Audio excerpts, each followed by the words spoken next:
누가복음 14장 1절에서 6절 말씀입니다. 같이 읽겠습니다. 안식일에 예수께서 한 바리새인 지도자의 집에 떡 잡수시러 들어가시니 그들이 엿보고 있더라. 주의 앞에 수종병 든 한 사람이 있는지라. 예수께서 대답하여 율법 교사들과 바리새인들에게 이르시되 안식일에 병 고쳐 주는 것이 합당하냐 아니하냐. 그들이 잠잠하거늘 예수께서 그 사람을 데려다가 고쳐 보내시고 또 그들에게 이르시되 너희 중에 누가 그 아들이나 소가 우물에 빠졌으면 안식일이라도 곧 끌어내지 않겠느냐 하시니 그들이 이에 대하여 대답하지 못하니라. 아멘. 누가복음 123번째 시간입니다. 병 고침을 받는 조건입니다. 오늘 말씀은 안식일에 수종병 든 사람을 고친 기적에 관한 말씀입니다. 참고로 이 수종병이라는 건 이렇게 몸이 붓는 병입니다. 그래서 몸이 붓는 병이에요. 그래서 예수님께서 그 수종병 든 여인을 고치시죠. 그런데 이 말씀은요, 병명만 다를 뿐이지 앞서 18년 동안 꼬부러진 여인을 고친 기적과 똑같은 내용입니다. 오늘 말씀 5절에 보시면 예수님이 아들이나 소가 물에 빠지면 안식일이라도 끌어내지 않겠느냐 그렇게 말씀을 하시죠. 그런데 앞서 18년 동안 꼬부러진 여인을 고쳤을 때도 이와 똑같은 말씀을 하십니다. 누가복음 13장 15절 말씀 같이 읽습니다. 주께서 대답하여 이르시되 외식하는 자들아 너희가 각각 안식일에 자기의 소나 나귀를 외양간에서 풀어내고 이끌고 가서 물을 먹이지 아니하느냐. 아멘. 똑같은 말이죠. 똑같은 말이 있습니다. 표현 방법과 병명과 사용하는 단어가 조금 달라졌을 뿐이지 똑같은 말씀을 하고 계신 거예요.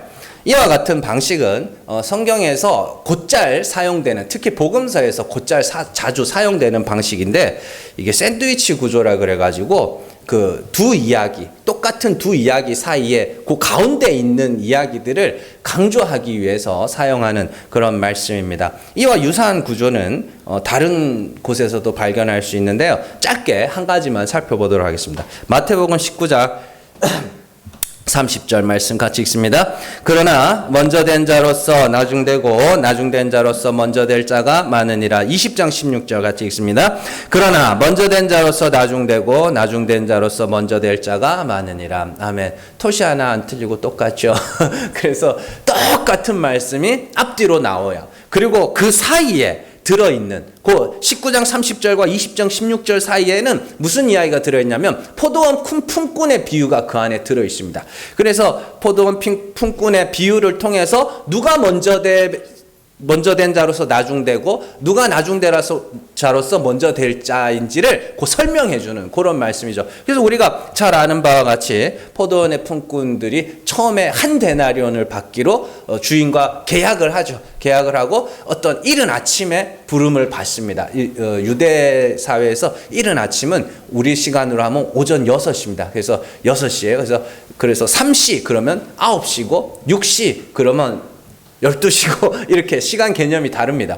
자, 그래서 이른 아침에 부름받은 자와 3시, 6시, 9시, 11시, 그 12시가 되면 하루 일과가 끝납니다. 6시, 저녁 6시가 되면. 그래서 이른 아침에 아침 6시에 부름을 받은 자는 12시간을 일하고 한 데나리온을 받잖아요. 그리고 3시, 6시, 9시, 11시. 그 제일 나중에 11시에 부름을 받은 자는 1시간만 일한 거예요.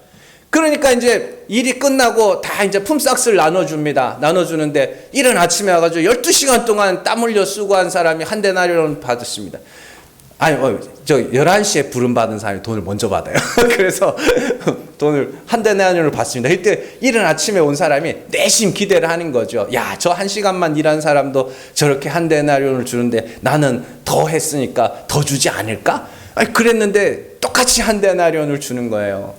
그러니까 이제 이른 아침에 부름을 받은 사람이 억울한 거예요. 에? 억울한 거예요. 그래가지고 주인한테 따지죠. 왜 저 늦게 부름받은 사람이랑 나랑 똑같이 취급하냐고. 내가 일한 게 더 많은데. 그런 이야기를 합니다. 그러자 이제 주인이 내 것을 가지고 내 마음대로 할 것이 아니냐. 너 나랑 똑같이 같이 한 데나리온 받기로 계약했잖아. 그래서 한 데나리온 줬잖아. 그게 억울해? 이렇게 이야기를 하는 것이죠. 그 말씀을 이제 뭐 기회가 되면 더 자세하게 해드리겠습니다만은, 주인이요, 이 사람들을 일을 시키려고 부른 게 아닙니다. 이 사람들 가만 놔두면 굶어 죽어요. 놀고 있다고 표현하거든요. 계속해서 놀고 있더라. 놀고 있다는 게 막 자기네들끼리 재밌게 놀았다는 이야기가 아니라, 일을 할 일이 없어가지고 공치고 있었다는 이야기입니다. 그래서 주인이 뭐 하냐면 불쌍해서 일을 시켜주는 거예요. 그냥 불쌍해서. 그래가지고 그들에게 한 데나리온씩 뭐 하는 거예요? 거저 주는 겁니다. 그냥. 예. 그런데 그래가 긍휼히 여겨서 거저 주는데, 거기서 몇 시에 부름받았는가가 뭐가 중요하냐, 뭐 그런 내용이 있죠. 그러면서 이제 그 내용이 앞뒤로 먼저 된 자로서 나중되고 나중되로서 먼저 된 자. 뭐냐면, 너네가 구원을 하나님의 은혜로 여기지 아니하고 네가 일한 대가로 여긴다면 너네가 먼저 된 자로서 나중될 자가 될 거야. 그런 이야기입니다. 이거 되게 이런 비유들이 굉장히 중요한 비유 중에 하나인 것이죠. 자, 이런 구조와 같이 예수님은 안식일에 병자를 고치시고 소나 양이나 아들이 물에 빠지면 안식이라도 끌어내지 않겠느냐라는 똑같은 이 표적의 말씀을 통해서 그 사이에 이야기들이 강조해주고 있는 그런 구조라고 보시면 됩니다. 그러니까 오늘 말씀과 13장 15절에 나오는 말씀을 이해하려면 그 사이에 무슨 이야기가 있었는지를 알면 되겠죠. 예. 그래서 그 사이의 말씀들을 먼저 살펴보도록 하겠습니다. 지금까지 다 하나씩 배운 내용들이니까 복습하신다고 생각하시면 돼요. 자, 앞서 18년 동안 꼬부라진 여인을 고치는 이야기 이후에 바로 나오는 말씀들을 순서대로 정리해보면, 첫 번째가 겨자나무의 비유가 나옵니다.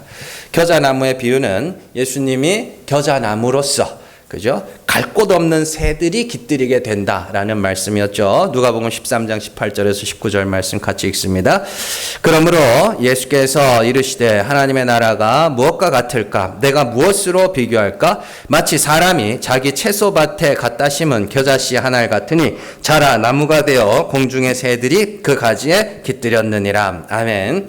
겨자는 나무가 아닙니다. 겨자는 나무가 아니고 풀이에요. 그리고 그 풀에 깃들여야 하는 새들은 거기가 아니면 갈 곳이 없는 새들입니다. 이 되게 중요한 거예요, 여러분들. 그래서 그리고 그 풀에 깃들이는 새들만이 구원을 받을 수 있다는 것이죠. 모든 사람들이 사탄의 권세 아래 둥지를 틀고 살아가는데, 하나님이 택하신 자들은 사탄의 권세 아래에서 예수 그리스도에게로 옮겨가는데, 그 예수 그리스도로 옮겨가는 그게 사람이 좋아하는 길이 아니라는 겁니다. 그게 아니에요. 그러니까 이 사실은 이런 비유들도 다 저기 뭐 이사야, 예레미야 이런 데서 따온 비유들이에요. 예수님이 바벨론 산 꼭대기에서 나무 하나를 따다가 다른 데 옮겨 심어가지고 거기에 한다, 이런 내용들인데, 그게 중요한 게 아니고, 그걸 통해서 뭘 말씀을 하려고 그러냐면, 사단의 권세 아래에 있는 자들이 그리스도로 옮겨가야 구원을 받는데, 그리스도라는 이 집이 너무 형편이 없는 집이에요. 그래서 이게 이리로 옮겨가기 위해서는 하나님의 개입이 없으면 아무도 옮겨갈 수가 없다는 이야기입니다. 고린도전서 1장 23절에서 24절 말씀 같이 읽습니다. 우리는 십자가에 못 박힌 그리스도를 전하니 유대인에게는 거리끼는 것이요 이방인에게는 미련한 것이로되 오직 부르심을 받은 자들에게는 유대인이나 헬라인이나 그리스도는 하나님의 능력이요 하나님의 지혜니라. 아멘. 그리스도의 십자가에 못 박히신 그리스도를 전하는데, 그게 부르심을 받지 못한 자들에게는 누가 들어도 그건 어리석고 미련하게 들린다고 이야기를 하는 겁니다. 그리스도, 십자가에 못 박힌 그리스도를 전하는데 왜 그게 미련하고 어리석게 들릴 것 같으세요? 이걸 잘 아셔야 된다고요. 내가 뭔가를 해서 얻는 구원이 아니기 때문입니다. 하나님의 긍휼만을 바라는 자가 돼야 되기 때문에. 그러나 그 십자가의 도라는 것이 유대인에게는 거리끼는 것이고 이방인에게는 미련해 보이는 거예요. 왜냐하면 야, 네가 뭘 해야 될 거 아니야. 네가 뭘 이루어야 될 거 아니야. 응? 근데 부르심을 받은 자들에게는 그 십자가의 예수 그리스도가 유대인이나 헬라인이나 어떻게 해요? 하나님의 능력으로 하나님의 지혜로 들린다. 그러니까 하나님의 부르심을 받지 못한 자들, 그래서 하나님의 개입이 없는 자들은 예수 그리스도의 십자가를 어떻게 해요? 어리석은 것으로 볼 수밖에 없다라고 이야기를 하는 것이죠. 그리고 이 겨자나무의 비유와 같이 나오는 비유, 그게 서말 가루에 넣은 누룩의 비유였죠. 그래서 누룩의 비유는 겨자나무의 비유를 보충 설명해 주는 내용입니다. 자, 어떻게 누룩 비유의 핵심이 뭐냐면 연합입니다. 연합. 이렇게 누룩하고 밀가루하고 막 버무려 놓으면 이게 뭐예요? 연합. 그게 연합이에요. 그래서 누가복음 13장 21절 말씀 같이 읽습니다. 마치 여자가 가루 서말 속에 갖다 넣어 전부 부풀게 한 누룩과 같으니라 하셨더라. 아멘. 그리스도에게로 간 자들은 그리스도와 연합하여 하나님께서 그리스도를 죽은 자 가운데서 살리신 것을 믿는 자들이 나도 그리스도와 살기 위하여 그와 같은 죽음을 죽는 것을 그리스도와 연합하였다. 그렇게 이야기를 하는 것이죠. 그래서 그리스도라는 누룩이 우리 안에 있으면 그 누룩에 의하여 우리도 그리스도와 같은 죽음을 죽게 된다라는 것을 말씀을 드렸습니다. 이게 그리스도와의 연합이며 이걸 세례라 하며 마음의 할례라고 하는 것이죠. 그리고 뒤이어 나오는 말씀이 좁은 문, 좁은 길에 대한 말씀이었습니다. 누가복음 13장 24절 말씀 같이 읽습니다. 좁은 문으로 들어가기를 힘쓰라. 내가 너희에게 이르노니 들어가기를 구하여도 못하는 자가 많으니라. 아멘. 좁은 문이 뭐예요? 왜 좁은 문이에요? 영생 얻는 길이 왜 좁은 문이에요? 가난해지는 길이고 의에 줄이고 목마른 길이며 헐벗는 길이라 그랬죠. 그래서 좁은 문은 내가 죄와 허물로 죽고 하나님의 긍휼하심만을 바라는 그게 좁은 문입니다. 그래서 그 문을 알고 그 길을 알아도 가고 싶지 않은 문이며 가고 싶지 않은 길이기 때문에 들어가기를 구하여도 가지 못하는 자가 많을 것이다. 이렇게 이야기합니다. 그러니까 하나님이 이끌어야 그 길을 간다. 지금 계속 같은 이야기를 하고 있는 거예요. 예. 하나님이 이끌지 않으면 누구도 스스로 들어갈 수 없는 문이라는 뜻입니다. 그래서 마태복음에서는 생명으로 인도하는 문은 어떻게 해요? 좁고 협착하여 찾는 자가 거의 없다. 그런데 생명으로 끌고 가야 돼. 영생을 얻게 해야 될 거 아닙니까? 그러면 가고 싶지 않은 길인데 그 길을 걸어가야 영생을 얻을 수 있다면 하나님이 어떻게 하겠어요? 어떻게 하겠냐면 목에 질질 끌고 가는 거죠. 그게 하나님의 인도하심이라고 하는 거예요. 그리고 나오는 말씀이 예수님과의 관계를 구원의 근거로 삼는 자들에 대한 말씀이었죠. 예수님과 함께 먹고 마시고 길에서 예수님에게 가르침을 받는 자들이 예수님과의 관계를 통해서 자기를 구원해달라고 했습니다. 예수님 알잖아요. 나 알잖아요. 같이 밥 먹고 같이 다니고 또 길에서 나 가르쳐줬잖아요. 예수님 나 몰라요? 근데 예수님 또 좀 웃겨요. 모르는데? 뭐 이래요. 왜 몰라요? 왜? 예수님한테 배운 게 중요한 게 아니라 예수님이 가르치신 그 좁은 문, 좁은 길, 그걸 통과하는 자가 영생을 얻는 거, 그들이 하나님이 아시는 자들이란 말입니다. 누가복음 13장 26절에서 27절 말씀 같이 읽습니다. 그때에 너희가 말하되 우리는 주 앞에서 먹고 마셨으며 주는 또한 우리를 길거리에서 가르치셨나이다 하나 그가 너희에게 말하여 이르되 나는 너희가 어디에서 왔는지 알지 못하노라 행악하는 모든 자도라 나를 떠나가라 하리라. 아멘. 그죠? 주 앞에서 먹고 마셨고 주는 우리를 길거리에서 가르쳤습니다. 예수님 나 알잖아요. 나 뭐 모르는데. 그죠? 좁은 문으로 통과하는 자가 하나님의 자녀고 그들이 영생을 얻는 거지 나랑 친하다고 해서 구원 얻는 게 아니다. 그래서 마태복음에서는 우리가 주의 이름으로 선지자 노릇하고 귀신을 쫓아내고 많은 권능을 행하였습니다. 그래도 예수님이 뭐라 그래요? 나더러 주여 주여 하는 자가 천국에 들어갈 것이 아니라 좁은 문 좁은 길로 통과해야지. 너희가 진짜로 선지자 노릇하고 목사가 되고 수십 년 동안 평생을 교회를 다녔다고 그게 너희의 구원을 이루는 것이 아니라는 겁니다. 말씀을 들었으면 하나님이 어떤 분인지를 알았으면 너희가 하나님하고 화목한 자가 돼야 될 것이 아니냐. 하나님이 죽은 자를 살리시는 분이시라면 너희는 하나님이 살리셔야 할 죽은 자가 돼야 될 것이 아니냐. 그게 말씀을 듣고 행하는 거예요. 그 율법대로 살라는 이야기가 아닙니다. 그들이 좁은 문 좁은 길을 통과하는 자인 것이죠. 마지막으로 지난 시간에 여호와 암탉에 대한 이야기를 살펴봤죠. 헤롯을 여호라고 하는 이유는 그가 황폐하게 될 성읍의 왕이었기 때문이죠. 그래서 예레미야 애가에 나오는 말씀을 인용해서 예수님께서 그 여호야, 왜냐하면 이 예루살렘이 이제 황폐하게 될 것이기 때문이야, 이렇게 이야기하죠. 그러면서 예루살렘이 황폐하게 되는 이유가 뭐라 그랬어요? 선지자들을 죽였기 때문입니다. 그럼 선지자는 왜 죽였어요? 네? 하나님의 말씀을 전해서 하나님의 말씀을 전하면 다 죽어야 돼요? 그거 아니잖아요. 뭐라? 선지자들이 회개하라. 모든 참 선지자들은 항상 모든 시대에 일어나서 항상 예루살렘 사람 이스라엘 사람들에게 항상 뭐 했어요? 회개하라. 회개해라. 회개해라. 회개하고 주의 이름을 불러라. 늘 그 이야기를 했어. 근데 인간이 선악과 따먹은 인간들은 자기 자신을 하나님처럼 여기는 자들이기 때문에 내가 내 죄를 인정하고 하나님 앞에 온전히 내 죄를 인정하고 하나님의 긍휼하심을 구하는 걸 싫어한단 말이에요. 그런데 자꾸만 나와가지고 뭐라 그래요? 회개해라. 회개해라. 구약의 마지막 선지자를 죽인 사람이 누구예요? 헤롯이죠. 왜 죽었어요? 헤롯이 자기 동생의 아내 빌립의 아내를 취한 것을 가지고 요한이 가가지고 막 회개하라고 외쳤다고요. 그러니까 헤롯이 뭐예요? 기분이 나쁜 거라. 근데 더 기분 나빴던 게 누구예요? 헤롯의 아내죠. 헤로디아죠. 기분 나쁘니까 어떻게 해요? 자기 딸 시켜가지고 야 오늘 야 기분 좋다. 소원 말해라. 근데 들어줄게. 그 애는 뭔 죄냐고. 애가 너무 잔인하지 않습니까? 그 조그만 애가 세례요한 모가지 따다 주세요. 이러는 게 이게 말이 되냐고. 그런데 사람 앞에 회개하라고 한다는 건 그 정도 각오는 해야 되는 거예요. 그 사람들의 죄를 지적하고 그 사람들의 죄를 들춰낸다는 건 진짜 그 정도 각오는 해야 된다는 겁니다. 그러니까 이 선지자들이 와가지고 회개하라고 외칠 때마다 예루살렘에 사는 사람들이 다 그 선지자들을 죽인 거예요.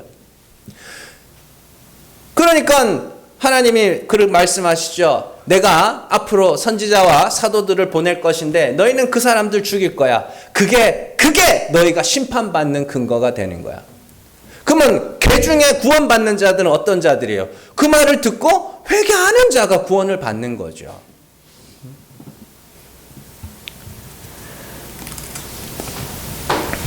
이처럼 18년 동안 꼬부라진 여인을 고치신 말씀과 오늘 말씀에 나오는 수종병 든 여인을 고치신 말씀 사이에 예수님이 하신 말씀을 정리하면 두 가지로 요약이 됩니다. 첫 번째는 사람이 구원을 받기 위해서는 완전한 회개가 있어야 된다는 겁니다. 완전한 회개는 압도적 사과. 그러니까 내가 잘했다, 이건 죄가 없다, 이건 잘못, 이런 따지는 게 없는 완전하게 납작하게 엎드려서 그냥 하나님 불쌍히 여겨 주시옵소서. 이 완전한 회개를 이야기하는 겁니다. 이건 되게 어렵습니다. 되게 어렵습니다. 억울하기도 하고요. 자꾸 우리 마음은 내 안에서 나를 보호하고자 하는 본능 같은 게 있기 때문에 이 압도적 사과는 너무나도 어렵습니다.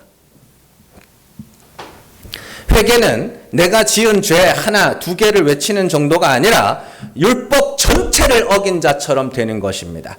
그래서 의로우신 재판장 앞에서 그의 긍휼만을 구하는 자가 되는 걸 완전한 회개라고 합니다. 그게 우리가 나아가야 할 표대라고요. 표대. 사도 바울이 죄를 사함을 받았다고 그러는 말씀들도 가끔 나옵니다만은 거의 대부분은 받을 거야라고 말합니다. 그러면서 내가 온전히 이루었다 함도 아니요 얻었다 함도 아니라 나는 그리스도와 같이 부활에 동참하게 하여 그의 죽으심을 본받아 날마다 그 표대를 향하여 달려간다고 하죠. 완전한 회개의 자리로 일평생 동안 달려가는 게 우리의 신앙생활이라는 말입니다. 뭔가를 쌓아가는 게 아니라 완전한 회개의 자리. 그래서 평생을 지나고 나서 아이고 하나님이 불쌍히 여겨주셔야 내가 구원을 받는 겁니다. 요 자리로 가는 걸 우리의 신앙생활, 그리스도의 죽으심을 본받아 그의 부활에 동참하게 하여 달려가는 거라고 하는 겁니다. 내 의가 전혀 없이 오직 하나님의 긍휼만을 바라는 상태가 완전한 회개죠. 그게 좁은 문, 겨자나무, 누루, 선지자, 이 다 그 이야기입니다. 전부 그 이야기입니다. 죄가 없다는 것도 문제지만 가끔은 내가 죄값을 치르겠다고 하는 자들도 있습니다. 내가 내 죄값을 치르겠다. 이런 모습은 굉장히 교만한 모습이고요. 이게 마귀에게 장악된 사람들이 행하는 모습입니다. 이러한 잘못된 회개의 전형적인 모습을 보여준 인물이 가룟 유다입니다. 자, 마태복음 27장 3절에서 5절 말씀 같이 읽습니다. 그때에 예수를 판 유다가 그의 정죄됨을 보고 스스로 뉘우쳐 그 은 30을 대제사장들과 장로들에게 도로 갖다 주며 이르되 내가 무죄한 피를 팔고 죄를 범하였도다 하니 그들이 이르되 그것이 우리에게 무슨 상관이냐 내가 당하라 하거늘 유다가 은을 성소에 던져놓고 물러가서 스스로 목매어 죽은지라. 아멘. 자살하면 지옥 간다는 이야기가 아닙니다. 자살하면 지옥 간다는 이야기가 아니고 지금 이 가룟 유다가 보여주고 있는 모습이 사탄에게 장악된 인간들의 아주 전형적인 모습 중에 하나라는 이야기입니다. 가룟 유다는 예수님의 죽으심을 보고 스스로 뉘우쳤습니다. 스스로 뉘우치고 그리고 4절에서는 자기의 죄를 자백하기도 합니다. 내가 무죄한 자의 피를 팔고 죄를 범하였다. 그렇게 이야기를 하죠. 여기까지는 좋습니다. 그런데 여기부터 아주 잘못된 결정을 하게 되는데 예수님을 판 은을 성소에다가 던져놓고 자기 스스로 목매어 죽어버립니다. 자기가 목매달아 죽으면 그 죄가 없어지는 거예요? 네? 되게 저는 이렇게 뉴스 같은 걸 보면은 참 정치인들이나 이런 고위공직자들이 정말 책임감 없다고 느낄 때가 언제냐면 내가 책임지고 사퇴하겠다는 거예요. 그게 책임을 지는 거예요? 그건 책임지는 게 아니고 책임을 회피하는 겁니다. 사퇴하려면 다 수습을 해놓고 사퇴를 하든가 일 터지면 사퇴하고 이런다고요. 그건 되게 무책임한 일이에요. 근데 이 세례 요한의 모습이 그런 모습이거든요. 죄가 드러났어요. 죄를 고백했어요. 거기까지는 좋아요. 근데 그 죄값을 여기 중요한 말이 나옵니다. 4절 마지막 부분에 보면 그것이 우리에게 무슨 상관이냐? 네가 당하라. 그럼 죄값을 네가 받으라는 이야기거든요. 그러니까 요한이 가가지고 뭐하냐? 목매달아 죽어버려요. 내가 내 죄값을 치르겠다는 거예요. 그러면 그 죄가 없어지냐고. 아니라니까요. 죄는 그런다고 없어지는 게 아닙니다. 죄는 회개하고 드러내어 회개하고 용서를 받아야 없어지는 거지. 그걸 갖다가 내가 죽는다고 해서 회개되는 게 아니라니까요. 그러니까 진짜로 이렇게 옆에서 보면은 이렇게 보면 진짜 그런 책도 있습니다. 제가 책을 읽었는데 이 세례 요한이 12제자 중에 신앙심이 제일 좋고 제일 인간적이었다 이런 말들이 있습니다. 왜냐하면 자기 죄를 알고 거기에 대해서 애통할 줄도 알고 그죠? 그리고 자기 죄값을 자기가 치르겠다고 목매달아 죽으니까 옆에서 보니까 야 멋있다 이렇게 되는 거죠. 인간들이 보기에는. 그러나 우리가 입장을 바꿔놓고 한번 생각을 해보자고요. 어떤 사람이 내게 큰 잘못을 했다. 사기를 쳤다고 치자고 돈을 막 엄청나게 그 사람 때문에 내가 망했어. 그래 막 길바닥에 쫄딱 내려앉았어. 그 사람들이 찾아와가지고 내가 너무 미안하니까 내가 죽을게. 그리고 죽어버린 거야. 그러면 여러분들의 마음이 어떻게 좀 풀리시겠어요? 그건 죽어도 안 풀리는 거예요. 죄는 회개하고 용서를 받아야 없어지는 것이지 죄를 범한 사람이 내 죄값을 치르겠다고 한다고 해서 그 죄가 없어지는 게 아니란 말입니다. 성경에는 이 가룟 유다와 반대되는 인물이 하나 나옵니다. 그 사도 베드로죠. 베드로는 자기가 죽는 한이 있어도 예수님을 절대로 떠나지 않을 것이라 호언장담했던 사람입니다. 그런데 베드로는 예수님이 죽으실 때 예수님을 3번 부인하고요. 심지어 예수님을 보는 앞에서 예수님을 저주하기까지 했던 사람입니다. 자, 은 30에 예수님을 판 인간이나 예수님이 보는 앞에서 예수님을 저주하고 부인했던 그 베드로나 둘 다 뭐예요? 똑같은 사람들이에요. 뭐 둘 다 더 낫고 덜 낫고 이런 게 없어요. 똑같은 사람이에요. 그런데 가룟 유다는 은을 갖다 해놓고 자기 죄값을 자기가 치렀다고 목매라다가 죽었는데, 베드로는요 되게 뻔뻔해요. 예수님이 자기에게 올 때까지 그냥 살아요. 요한복음 13장 37절에서 38절 말씀 같이 읽습니다. 베드로가 이르되 주여 내가 지금은 어찌하여 따라갈 수 없나이까? 주를 위하여 내 목숨을 버리겠나이다. 예수께서 대답하시되 내가 나를 위하여 내 목숨을 버리겠느냐? 내가 진실로 진실로 내게 이르노니 닭 울기 전에 내가 3번 나를 부인하리라. 요한복음 21장 15절에서 17절 같이 읽습니다. 그들이 조밥 먹은 후에 예수께서 시몬 베드로에게 이르시되 요한의 아들 시몬아 내가 이 사람들보다 나를 더 사랑하느냐 하시니 이르되 주님 그러하나이다. 내가 주님을 사랑하는 줄 주님께서 아시나이다. 이르시되 내 양을 먹이라 하시고. 아멘. 자, 어떤 사람은 그런 말을 하더라고요. 베드로는 3번 부인할 것을 예수님이 미리 말씀하셨다 그러는데, 가룟 유다에게도 네가 나를 팔 거라고 말씀하셨어요. 미리 똑같이. 다를 게 하나도 없다니까요. 그런데 가룟 유다는 그 죄를 어떻게 해요? 내가 책임지겠다. 그런 거고, 베드로는 뭐예요? 예수님에게 용서받기를 뭐하는? 기다리는 거예요. 그럼 여기서 아주 중요한 차이를 하나 발견할 수 있는데, 자, 예를 들어서 가룟 유다가 죄사함을 받았다고 하자고요. 가룟 유다가 예를 들어서, 그러면 거기서 누가 높임을 받겠어요?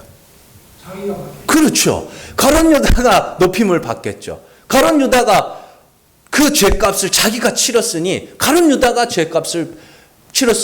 유다가 높임을 받겠죠. 그런데 베드로를 찾아간 예수님, 베드로는 3번이나 부인했고 예수님을 본 앞에서 저주했어요. 그런데 예수님이 찾아가셔요. 그리고 그를 용서해 주시고 그를 뭐 하시는 거예요? 사명을 주시면 누가 높임 받는 거예요? 예수님이 높임 받는 거예요. 이 차이라고요.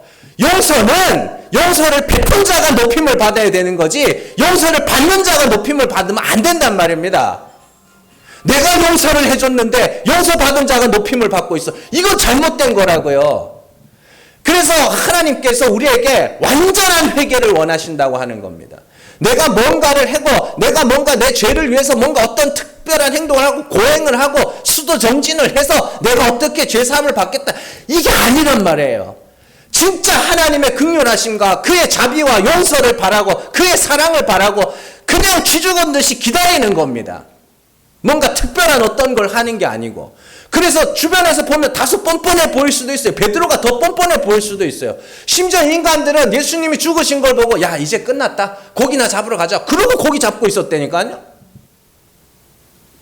그런데 예수님이 찾아가시는 겁니다. 그래서 예수님이 용서해 주시는 거고 예수님이 사명을 주시는 거예요. 그러니까 우리가 와 예수님 대단하네, 어떻게 이런 인간을 해가지고 사도로 삼으시냐, 이렇게 되는 거 아닙니까?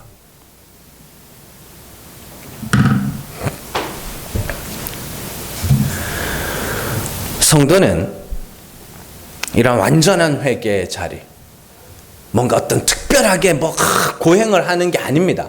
그냥 사는 거예요. 그냥 살면서 아이고 하나님이 불쌍히 여겨주셔야 겨우 구원받는 거지, 내가 뭐라고, 이거를 가는 거예요. 이렇게. 그러니까 차별할 수가 없는 거고 함부로 다른 사람 정죄하고 비판하지 않게 되는 거고 예수만 의지하고 예수만 말하고 예수만 자랑하게 되는 거죠. 죄인이면 죄인이고 의인이면 의인이지 잘한 것과 잘못한 것을 따지는 것은 아무런 의미가 없습니다. 율법은 하나를 어기면 모두 어긴 것이기 때문에 내가 얼마나 율법을 열심히 지켰는가에 초점이 있는 것이 아니라 내가 어떤 죄를 지었는가에 초점이 있어야 됩니다. 사람이 사람을 좋아하면 장점만 보이고 그 사람의 단점도 장점으로 보입니다. 그러나 사람을 싫어하면 단점만 보이고 그 사람의 장점도 단점으로 보이게 되죠. 마찬가지로 회개하는 자는 자신의 죄와 허물을 보고 그 허물로 뭐 해야 돼요? 죽어야 되는 겁니다. 그러니까 내가 나를 사랑한다는 증거가 뭐냐면 내가 내 죄를 인정하지 않는다는 거예요. 그래서 말세가 되면 사람이 돈을 사랑하고 자기를 사랑하고가 나오는 거예요. 자기를 사랑한다는 건 내가 난 귀한 존재니까 뭐 어쩌고 이런 게 아니고 내가 죄 없다 하는 거, 그게 자기를 사랑하는 겁니다. 그리고 나를 돋보이도록 만들기 위하여 어떤 율법의 행위나 종교적인 열심이나 이런 것들을 부려 나를 돋보이게 만드는 거, 그게 자기를 사랑하는 겁니다. 그리스도를 사랑한다는 건 그리스도께서 나의 죄를 사하여 주셔서 내가 구원을 받습니다 라고 하는 걸 그리스도를 사랑한다 하는 것이고요.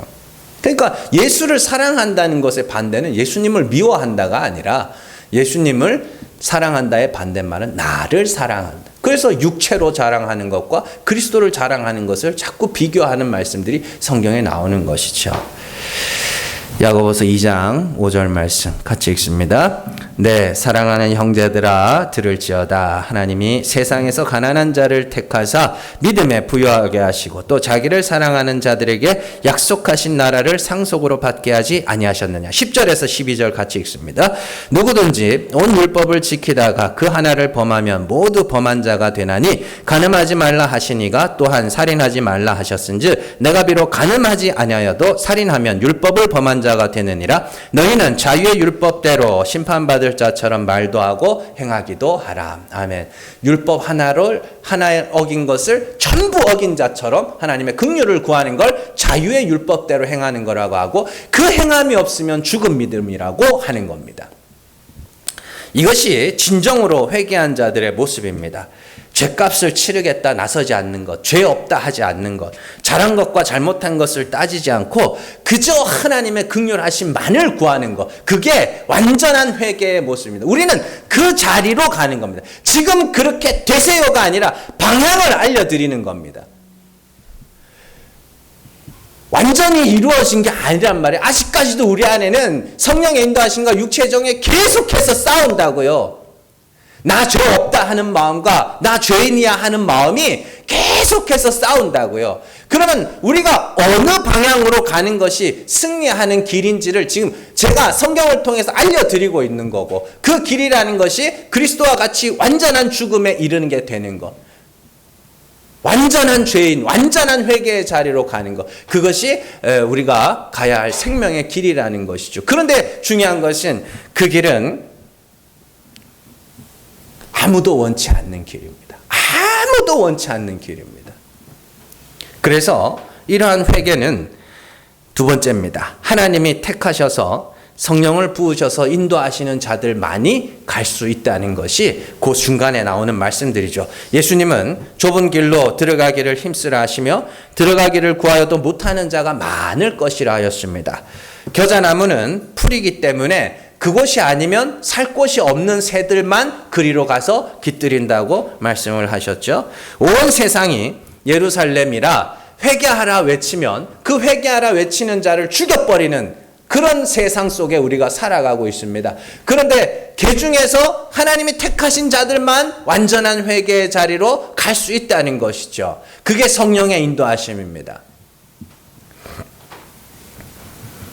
아무리 그 끝에 영생이 있다 할지라도 그 길이 너무 좁고 협착하기 때문에 하나님이 끌고 가지 않으시면 아무도 갈 수가 없다는 겁니다. 완전한 회개의 자리는 하나님이 끌고 가시는 자리죠.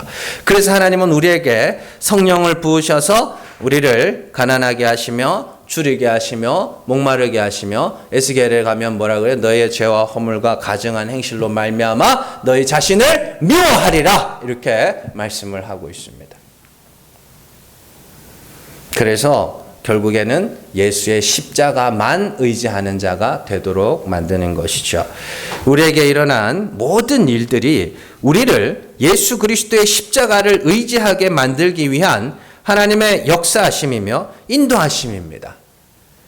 우리 복음을 전하는 자와 듣는 자를 만나게 하신 것도, 내 안에 잠재되어 있는 죄성을 끄집어내어 우리의 죄가 드러나게 하신 것도, 또 우리 안에 역사하여 죄를 죄로 보게 하신 것도, 그래서 예수가 아니면 안 되는구나를 깨닫게 하신 것도, 그 모든 과정들이 어떻게 해요? 하나님이 우리에게 행하신 일들이라는 겁니다. 시편 23편 여러분들 잘 아시죠? 여호와는 나의 목자시 내가 부족함이 없으리라. 그가 나를 푸른 초장과 실만한 물가로 누이시며 의의 길로 인도하시는 뭐 이렇게 나오죠. 근데 그 여호와는 선한 목자, 좋은 목자인데 그 선한 목자가 그 양들을 어디로 끌고 가냐면 사망의 음침한 골짜기로 끌고 갑니다. 얼핏 보면 선한 목자가 아닌 것 같죠. 그러면 고대 중동에서는 다 그렇게 아니요.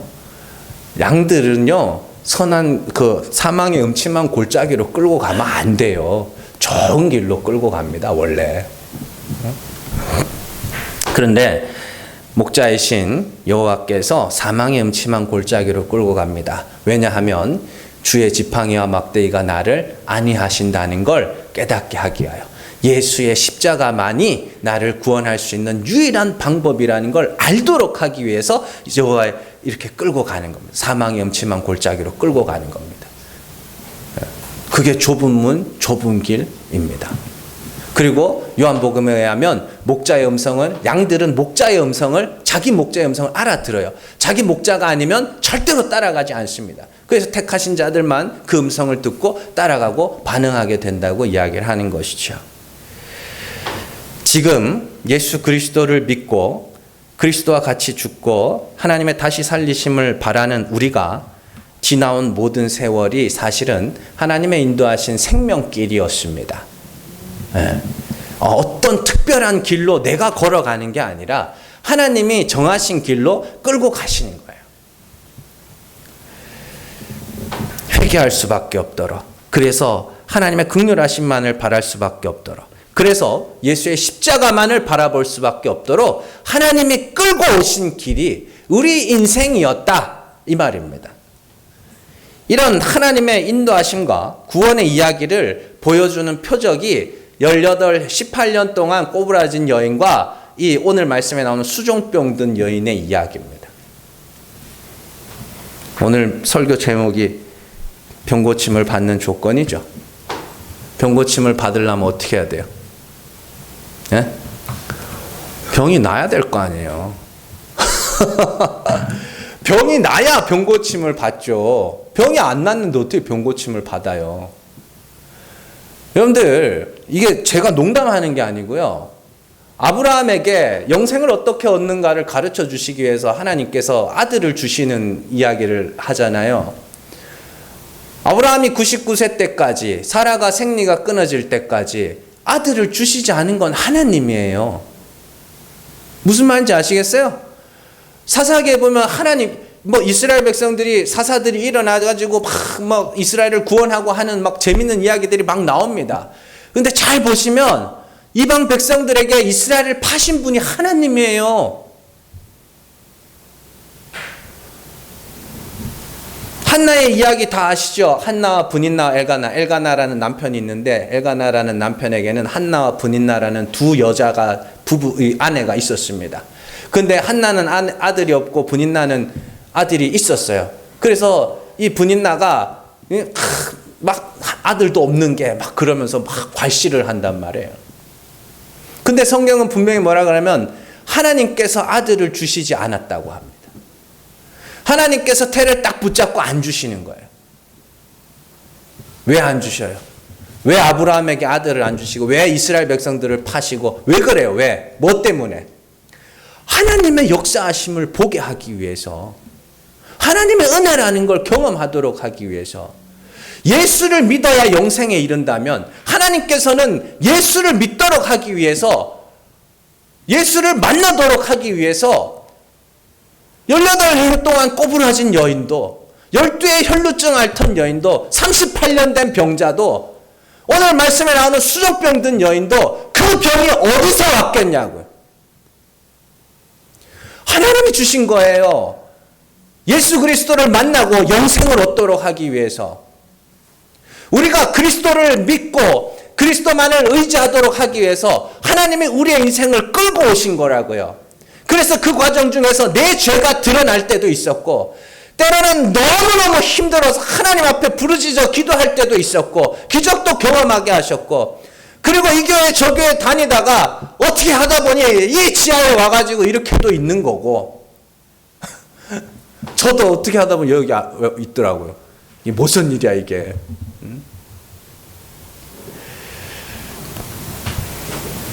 인연이라는 거 아시죠? 인연. 제가 뭐 요즘에 자주 말씀을 드릴 기회가 있는데 인연이라는 게 그 인자가 사람 인자가 아닙니다. 그 원인 인자를 쓰죠. 그 인연이라는 건 원인과 우연이 합쳐져 있는 겁니다. 그게 이제 불교 용어죠. 근데 진짜 인연이라는 게 이런 거거든요. 하나님께서 그 택하신 자를 영생에 이르도록 하기 위해서 우리가 택함 받은 게 언제예요? 창세 전에 택함을 받죠. 그리고 우리가 태어나서부터 하나님이 그때부터 뭐 하고 계셨냐면 계속 우리를 인도해 오고 계셨어요. 여러분들이 그런 집에서 태어난 것 우연이 아닙니다. 하나님이 그렇게 해서 태어나게 하신 거예요. 내가 겪었던 일들 우연일 것 같으세요? 아니요. 하나님께서 예수 그리스도를 믿어 구원을 받고 영생에 이르러 하나님 나라에 합당한 자가 되도록 하기 위해서 하나님께서 겪게 하신 일이라고요. 그래서 우리가 그러한 하나님의 역사와 인도하심과 그 계획과 뜻을 깨닫고 나면 지나온 것이 다 하나님이 그렇게 겪게 하신 거구나. 그리고 하나님이 함께 하셔서 지금까지 오게 하셨다는 건 앞으로의 삶도 하나님이 절대로 우리를 놓치지 않고 우리를 끌고 가겠다는 이야기죠. 그러면 이제 내가 앞으로 겪을 일들도 다 하나님께서 필요해서 나를 하나님 나라에 합당한 자로 만들기 위해서, 천국에 합당한 자로 만들기 위해서 그렇게 끌고 가시는 거겠네. 그럼 어떻게 되는지 아세요? 그럼 닥치는 대로 살게 돼요. 닥치는 대로 산다니 이게 아니라 그냥 오는 대로. 제가 되게 좋아하는 찬양 중에 그게 있습니다. 하나님은 실수하지 않으신다니. 거기 보면 그런 가사가 있죠. 뭐죠? 갑자기 생각이. 운명이여 오라. 나 두려워하지 않아요. 그 만사를 주님께 내어 맡기리. 이게 무슨 말이냐면 오라는 거예요. 야, 인생아 와라. 인생아 와라. 이것이 하나님께서 보내시는 것이면 다 받아내 줄게. 왜냐하면 그 모든 것들을 통하여 내가 지금까지 겪었던 그 모든 일들을 통하여 내가 예수 그리스도를 알게 되었고 믿게 되었으면 그것이 다 하나님이 내게 허락하신 일이고, 그러면 앞으로 겪게 하시는 일들도 하나님이 허락하셔서 내게 겪게 하신 일이고, 그 길의 끝에 내가 영원한 하나님 나라에 서 있게 된다면 그것 또한 하나님의 은혜지. 그래서 모든 것이 합력하여 선을 이룬다고 하는 겁니다. 그건 모든 사람들에게 해당되는 말이 아니라 하나님의 택하심을 받은 성도들에게만 해당되는 일입니다. 어떤 자들에게는 모든 것이 합력하여 멸망으로, 사망으로, 악으로 끝나게 된다고요.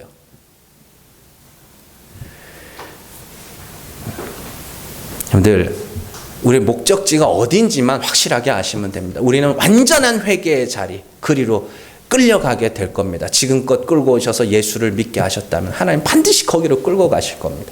너무 반항하고 저항하지 마시고 잘 끌려가시면서 닥치는 대로 사시면서 거기서 정말로 하나님 예수 아니면 안 되네요. 그걸 경험하시는 저 여러분들 되시기를 주님의 이름으로 축원합니다. 기도하겠습니다.